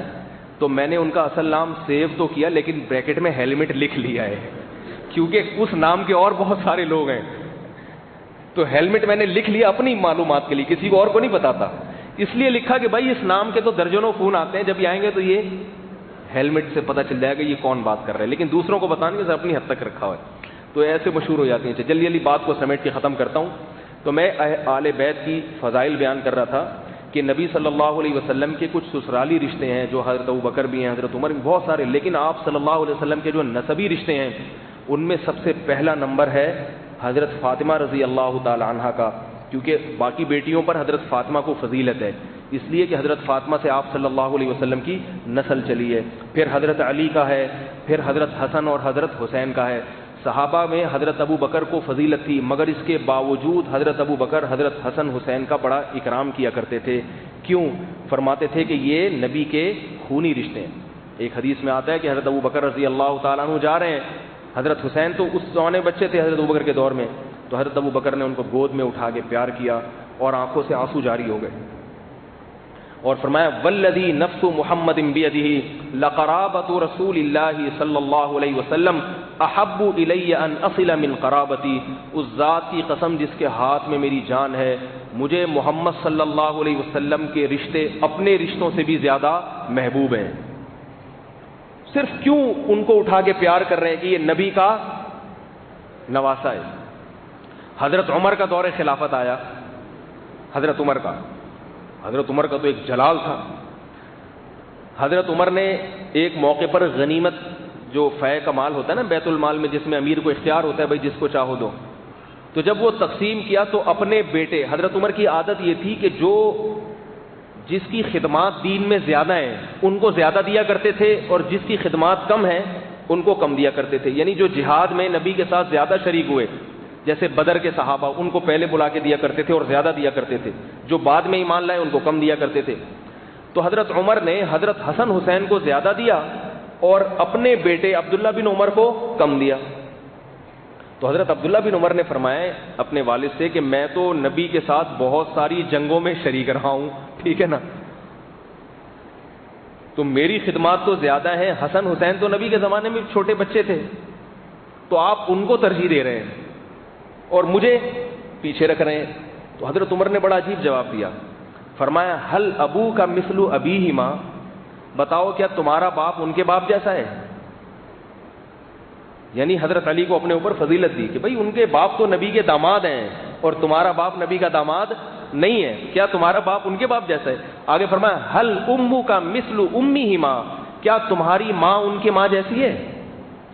کیسے عجیب الفاظ ہیں یہ، کیسے عجیب الفاظ۔ اور صحابہ کی نبی سے محبت دیکھو، نبی سے محبت، کہ نبی کے جانے کے بعد ان کے رشتوں سے کیسی محبت کر رہے ہیں کہ بھئی تمہاری ماں ان کی ماں جیسی، ان کی ماں تو نبی کی بیٹی ہے اور تمہاری ماں نبی کی بیٹی نہیں ہے۔ اور آگے فرمایا حل جدو کا مثل جدیہما، کیا تمہارے نانا ان کے نانا جیسے ہیں؟ تمہارے نانا تو یہ نا میرے سسر ہو گئے نا، حضرت عمر کے سسر، اور حسن اور حسین کے نانا کون ہیں؟ محمد صلی اللہ علیہ وسلم۔ تو عبداللہ بن عمر خاموش ہو گئے، بھائی اس کا تو میرے پاس کوئی جواب نہیں۔ تو حضرت عمر کی عادت تھی کہ صحابہ میں جس کی دینی خدمات زیادہ ہیں ان کو ترجیح دیتے ہیں، مگر ان میں جو آل بیت ہیں، اہل بیت ہیں، جو آل رسول ہیں، ان کو ان پر بھی ترجیح دیا کرتے تھے۔ اور اس پر کہنے کو بہت کچھ ہے کہ صحابہ کرام نے کیسے حضرت حسن اور حضرت حسین رضی اللہ تعالیٰ عنہ کا اکرام کیا، اور حضرت حسن اور حضرت حسین بھی حضرت ابو بکر اور عمر سے کتنی محبت کرتے تھے۔ بس یہ ایک واقعہ بتا کے میں اپنے بیان کو ختم کر دوں، کیونکہ آج بہت سے لوگ نے ایسے بنا کے پیش کیے دونوں کو الگ الگ فریق۔ حضرت حسن اور حضرت حسین حضرت عثمان کے زمانے میں جوان ہوئے ہیں، جوانی کی دہلیز پہ قدم رکھا ہے۔ پھر حضرت عثمان کے دور میں بہت سارے ملکوں میں جہاد کیے جا کے آپ دونوں نے، اور صحابہ جب حضرت حسن یا حسین ان کی فوج میں ہوتے، افریقہ کی لڑائی جو تھی نا، افریقہ جب فتح ہوا ہے تو اس میں بھی حضرت حسین موجود تھے اس لڑائی میں۔ قسطنطینیہ کی لڑائی میں حضرت معاویہ کی خلافت دور حکومت میں قسطنطینیہ کی لڑائی میں حضرت حسن اور حسین موجود تھے۔ تو بہت ساری جنگوں میں انہوں نے شرکت کی ہے۔ تو جس جنگ میں یہ موجود ہوا کرتے تھے، صحابہ فخر کیا کرتے تھے اور کہتے تھے ہمیں انشاءاللہ ضرور فتح ملے گی، اس لیے کہ ہمارے درمیان محمد صلی اللہ علیہ وسلم کی اولاد موجود ہے۔ اور ایک جنرل نالج کے لیے ایک بات بتا دوں، حضرت حسین کی جو اولاد ہے صرف حضرت زین العابدین سے چلی ہے نسل۔ حضرت حسین کی بہت ساری اولاد تھی مگر وہ سب کربلا میں شہید ہو گئے، صرف ایک امام زین العابدین باقی بچے تھے جن سے آگے نسل چلی ہے حضرت حسین رضی۔ آج جتنے بھی حسینی ہیں، حسینی سے مراد جو حضرت حسین کی اولاد میں ہیں، وہ صرف حضرت زین العابدین کی اولاد میں ہے۔ اور یہ زین العابدین جو تھے یہ کس کی اولاد میں؟ یہ بڑا دلچسپ واقعہ ہے۔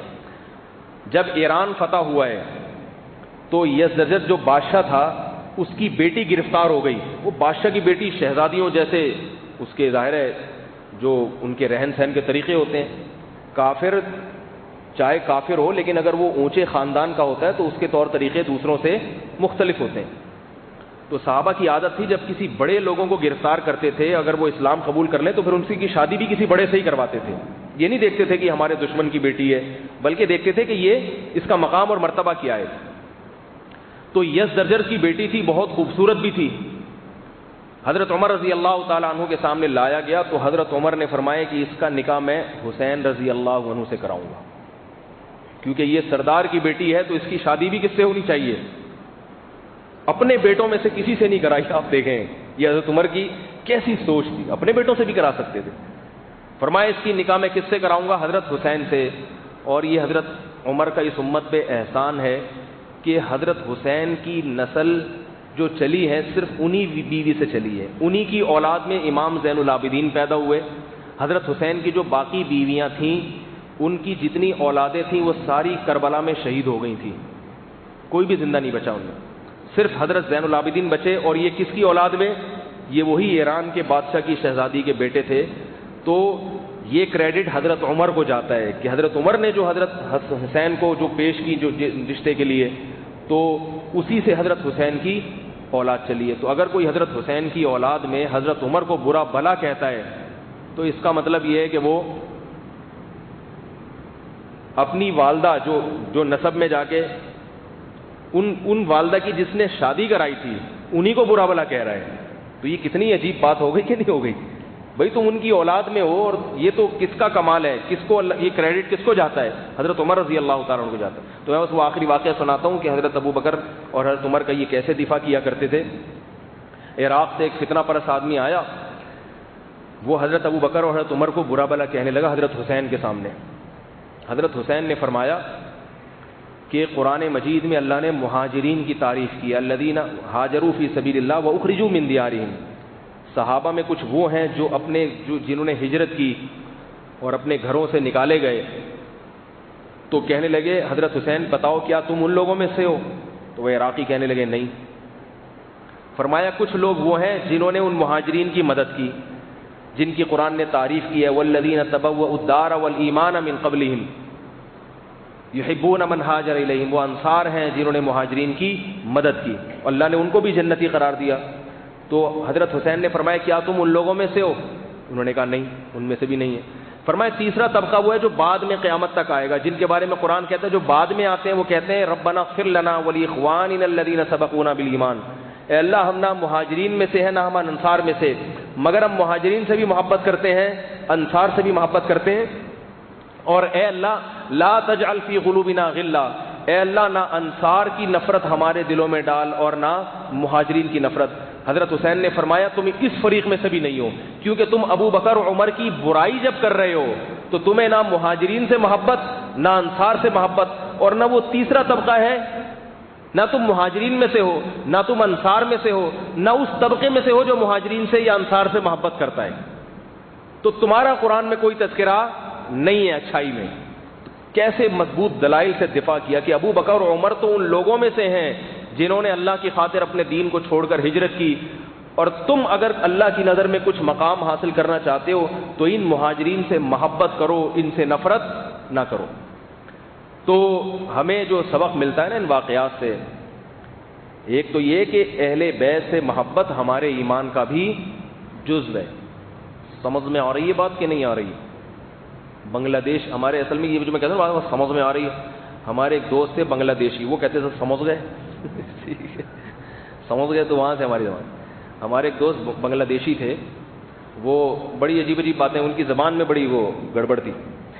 وہ کہیں گرفتار ہو گئے تو پھر چھوٹ کر آئے. وہ اس زمانے میں شروع میں جب یہ روس کے خلاف جہاد ہو رہا تھا نا, تو بالکل آخری دور چل رہا تھا, ہم بچے تھے بالکل اس وقت. تو کہیں گرفتار ہو گئے تو پھر چھوٹ چھاٹ کے آ گئے وہ. تو کچھ سال گزر گئے, ہم مدرسے میں گئے, ہمیں پتہ چلا بھئی یہ پہلے گرفتار ہو گئے تھے. تو ہم نے ان سے پوچھا کہ آپ جب گرفتار ہو گئے تو کیسے چھوٹ کے آئے تھے؟ انہوں نے کہا توبۃ اللہ ہوا تھا, توبۃ اللہ. ہم نے کہا توبۃ اللہ, تو اللہ سے آپ نے توبہ تو کی ہوگی, لیکن کوئی چیز ذریعہ بھی تو بنی ہوگی نا, بھاگے جیل توڑ کے, یا کیا ہوا؟ کہہ رہے ہیں بتا تو رہا ہوں توبۃ اللہ ہوا تھا, توبۃ اللہ. ہم نے کہا بھائی توبۃ اللہ تو ہے, اللہ سے توبہ تو ہے, لیکن کوئی ظاہری سبب بھی تو. پوچھ کے تھک گئے, پتہ چلا یہ کہہ رہے ہیں تبادلہ ہوا تھا تبادلہ ہوا تھا. تبادلہ کو ایسے گھما توبۃ اللہ. تو ہم نے کہا یہ بولو نا بھائی تبادلہ ہوا تھا, کچھ قیدی انہوں نے چھوڑے, کچھ انہوں نے چھوڑے, اس طرح سے چھوٹ کے تبادلہ ہوا. تو وہ اسی طرح وہ کہتے ہیں سمجھ گئے. تو وہ بعض دفعہ میری زبان پہ ایسے چڑھ جاتا ہے تو لوگ مجھے بعد میں ملامت کرتے ہیں, پھر میں یہ ہٹاتا ہوں زبان سے. آج بڑے دنوں کے بعد زبان پہ دوبارہ آ گئی. اللہ تعالیٰ ہمیں اہل بیت سے محبت نصیب فرمائے. اور اس سے یہ بھی سبق ملتا ہے کہ صحابہ ان اہل بیت سے محبت کیوں کرتے تھے؟ کیونکہ نبی سے محبت تھی. تو انسان کو جس سے محبت ہوتی ہے اس کے خونی رشتوں سے بھی محبت ہوتی ہے. تو کسی بزرگ ہے، کسی عالم سے اگر آپ کو محبت ہے تو اس کے اولادوں سے، اس کے قریبی رشتہ داروں سے بھی محبت ہونی چاہیے. یہ محبت کا تقاضا ہے. میرے ٹیچر بریلوی ہیں، وہ کسی بھی مسلک کے علماء کو نہیں سنتے جبکہ اپنے علماء کے بیان بھی نہیں. اچھا، ایک خاتون نے پوچھا یہ بیان بھی نہیں سنتی، کہتے ہیں کہ مولویوں کے پاس کیوں جاتے؟ جو مسئلہ پیش ہے قرآن حدیث سے دیکھو اور پڑھو. تو انہیں کس طرح سیدھی راہ پہ لایا جائے؟ ان سے کہیں یہ قرآن اور حدیث بھی تو مولویوں نے ہی تمہیں بتایا ہے، اور قرآن و حدیث میں پڑھو گے تو قرآن حدیث خود کہتا ہے کہ فاسألوا اہل الذکر ان کنتم لا تعلمون، تمہیں علم نہیں ہے تو علماء سے پوچھو. تو قرآن خود کہہ رہے ہیں علماء کے پاس جاؤ، اور آپ کہہ رہے ہیں نہیں علماء کے پاس نہیں جائیں گے، ہم قرآن کے پاس جائیں گے. تو یہ تو عجیب سی بات ہو گئی کہ نہیں ہو گئی؟ اس پر میرے پورے بیانات ہیں. قرآن میں دو طرح کے مضامین ہیں، ایک ہے مسائل اور ایک ہے فضائل. فضائل کا علم قرآن میں براہ راست پڑھنے سے حاصل ہوتا ہے، اس کے لیے علماء کی ضرورت نہیں. مسائل کا علم قرآن میں علماء کے بغیر سمجھ میں نہیں آتا، یہ خود قرآن میں لکھا ہوا ہے. وہ کہاں لکھا ہوا ہے؟ یہ پورا بیان اس پر میرا مستقل ہو چکا ہے، ابھی وقت نہیں ہے. اگر ایک ساتھ دو لڑکیاں پسند ہوں تو کیا دونوں کے لیے دعا کی جا سکتی ہے؟ اللہ دونوں پسند ہیں، دونوں سے شادی کرا دے، چاروں سے کرا دے. جب دعا کر رہے ہو تو دعا میں کنجوسی کیسی؟ دعا کرو اے اللہ دونوں اور ان کی دو کے علاوہ اور بھی دلا کے چاروں سے کرا دے. حضرت حسین جن کی آج میں نے سیرت بیان کی نا، انہوں نے ایک وقت میں 4 عورتوں سے نکاح کیا ہے. حضرت حسن نے بھی ایک وقت میں، ایک مجلس میں قاضی نے ایسے نکاح پڑھا ہے کہ میں نے ان چاروں کا نکاح آپ سے اتنے مہر پہ کیا، آپ نے قبول کیا؟ حضرت حسن نے فرمایا ہاں قبول کیا. یہ بھی سیرت ہے معذرت کے ساتھ، لیکن آپ لوگ اپنے حالات خود بہتر جانتے ہیں. ایسا نہ ہو کہ کہتے ہیں نا کوا چلا ہنس کی چال اور اپنی بھی بھول گیا. ٹھیک ہے، کوے نے دیکھا ہنس کو، یار کیا اسٹائل ہے اس کا چلنے کا، اور میں کیسے پھدک پھدک کے چلتا ہوں، تو اس نے بھی ویسی کوشش کی تو نہ پھدک کے چلنے کے قابل رہا، نہ عجیب سے ہی بن گیا. کوؤں نے اس کو نکال دیا، نہ تو ہمارا نہ ان کا رہا. تو ایسا نہ ہو کہ آپ ہی ایک وقت میں ایٹ اے ٹائم 4 کی کوشش کریں اور پھر ایسی پڑے سر پہ کہ یہ جو ایک بھی نہ ملے. پھر میرے بیان میں ایک لڑکا بیٹھتا تھا، اس کی کہیں منگنی ہوئی تھی، شادی ہونے والی تھی. تو میرے بیان سن کے ان کو 4 شادیوں کا شوق پیدا ہوا. اس نے بتا دیا کہ میں 4 کروں گا. تو ایک دن روتا ہوا آیا، کہہ رہے یار وہ بھی ٹوٹ گئی، جو رشتہ پہلے ہوا تھا نا، کہہ رہے وہ بھی ٹوٹ گیا. تو کہتے ہیں کہ اہل حدیث حضرات داڑیاں کیوں رکھتے ہیں؟ پوچھو تو کہتے ہیں کہ نبی نے کہا داڑھی بڑھاؤ مونچھیں کٹاؤ. یعنی اہل حدیث حضرات اتنی لمبی داڑھی کیوں رکھتے ہیں؟ داڑھی کے بارے میں مسئلہ یہی ہے کہ داڑھی کو لمبی رکھنا ہی سنت ہے. جو 1 مٹھی سے زیادہ ہم کاٹ دیتے ہیں یہ صرف جائز ہے، افضل نہیں ہے. افضل کیا ہے؟ بولو بھائی، بڑھائی جائے، کیونکہ حدیث کے الفاظ ہیں اعفوا اللحا، داڑھی کو اپنے حال پہ چھوڑ دو، بڑھاؤ اس کو. خود نبی صلی اللہ علیہ وسلم کی داڑھی بھی بڑی ہوئی تھی. تو اس لیے اگر کوئی اہل حدیث حضرات داڑھی بڑھاتے ہیں تو یہ کوئی قابل ملامت نہیں ہے، سنت کے زیادہ قریب یہی ہے بڑھانا. ہاں علماء یہ کہتے ہیں کہ اتنی زیادہ بڑھے کہ وہ بالکل لٹکنا شروع ہو جائے تو اس کو برابر کیا جا سکتا ہے. ہم اہل حدیث حضرات سے یہ کہتے ہیں کہ آپ بڑی داڑیاں رکھیں مگر اس کو برابر کریں نیچے سے جا کے. سمجھ رہے ہیں نا بات؟ تاکہ وہ خوبصورت لگے دیکھنے میں. تو یہ ایک بات ہے، لیکن ویسے بڑی داڑھی رکھنا ہی افضل ہے. آج کل تو عجیب عجیب سے لوگوں نے داڑیاں رکھ لی ہیں کہ داڑھی کاٹ کے اتنے گہرے گہرے خط بناتے ہیں. باقی یہ جو ہم کہتے ہیں 1 مٹھی زیادہ کاٹنا جائز ہے، یہ عبداللہ بن عمر رضی اللہ تعالیٰ عنہ کا عمل ہے کہ وہ 1 مٹھی سے زیادہ کاٹ دیا کرتے تھے اور کسی صحابی نے ان پر اعتراض نہیں کیا. تو ہم کہتے ہیں اس کی بھی گنجائش ہے. تو کوئی لمبی داڑھی نہیں رکھ سکتا تو چھوٹی رکھ لیں. ہمارے فرمایا کرتے تھے کہ اس زمانے میں لوگوں کو رخصتیں بتایا کرو، گنجائش والے فتوے بھی، کیونکہ لوگ رکھنے کے لیے تیار نہیں ہیں. اب آپ ان سے کہیں گے بڑی رکھو تو وہ کہیں گے یار یہ تو اور مشکل ہو جائے گا. تو ان کو یہی بتا دو بھائی 1 مٹھی رکھ لو، یہاں سے بال 1 مٹھ سے زیادہ آ رہے ہیں کاٹ سکتے ہیں اس کو، لیکن افضل وہی ہے جو پہلے حضرات جس طرح سے رکھتے ہیں. یہ ہاتھ کیوں ایک ہاتھ سے مسافہ کرتے ہیں اہل حدیث حضرات؟ ٹھیک ہے، ایک ہاتھ سے جو مسافہ کرتے ہیں اس کی دلیل یہ لوگ صحیح ہے بخاری کی حدیث سے دیتے ہیں کہ نبی صلی اللہ علیہ وسلم نے ہاتھ سے مسافہ کیا. تو کہتے ہیں دیکھو ہاتھ تو یہ نہیں کہا دونوں ہاتھوں سے مسافہ کیا، ہاتھ سے. تو یہ اس سے یہ استدلال کرتے ہیں، مگر یہ استدلال ہماری رائے کے مطابق غلط ہے. اس لیے کہ عربی میں جو لفظ، جو انسانی جسم کے جو اعضاء دو ہیں نا، دو جیسے آنکھیں 2 ہیں، کان 2 ہیں، تو اس کے لیے عربی میں مفرد لفظ بھی استعمال ہوتا ہے. جیسے قرآن میں آتا ہے کہ ان السمع والبصر والفؤاد کل اولئک کان عنہ مسئولا، کان سے بھی سوال ہوگا قیامت کے دن، آنکھ سے بھی سوال ہوگا. تو کیا مطلب ایک آنکھ سے ہوگا؟ تو یہ اس میں جنس ہے. لفظ آنکھ کا ہے مگر مراد کیا ہے؟ دونوں آنکھیں. لفظ کان کا ہے مگر مراد کیا ہے؟ دونوں کان. تو ہم یہ کہتے ہیں کہ نبی نے ہاتھ سے مصافحہ کیا تو ہاتھ اس میں جنس ہے، اس میں جنس ہے. مراد ہاتھ، یعنی یہ اعتراض ہے کہ بھئی معانقہ نہیں کیا بلکہ ہاتھ کے ذریعے مصافحہ کیا. تو اس میں یہ مطلب نہیں کہ ایک ہاتھ سے، یہ دونوں ہاتھ مراد ہیں. اس کی دلیل یہ ہے کہ عبداللہ بن مسعود سے نبی نے جب مصافحہ کیا تو یہ ممکن نہیں ہے کہ عبداللہ بن مسعود نے دونوں ہاتھ نہ ملائے ہوں، کیونکہ نبی کا ہاتھ جب صحابی کے ہاتھ سے مس ہو رہا ہے تو یہ کیسے ممکن ہے کہ صحابی رسول دوسرا ہاتھ بھی نہ کریں. اور نبی کے سامنے جب کوئی عمل ہوتا ہے اور نبی اس پہ نکیر نہ کریں تو وہ عمل سنت بن جاتا ہے. تو اس لیے ہم کہتے ہیں کہ اور عرف میں مصافحہ تو میں عرف کا بھی دخل ہوتا ہے کہ ادب، ہمارے عرف میں دو ہاتھ سے مصافحے میں ادب سمجھا جاتا ہے، ایک ہاتھ سے مصافحے کو ادب نہیں سمجھا جاتا. تو جائز ایک ہاتھ سے مصافحہ بھی ہے لیکن افضل کیا ہے؟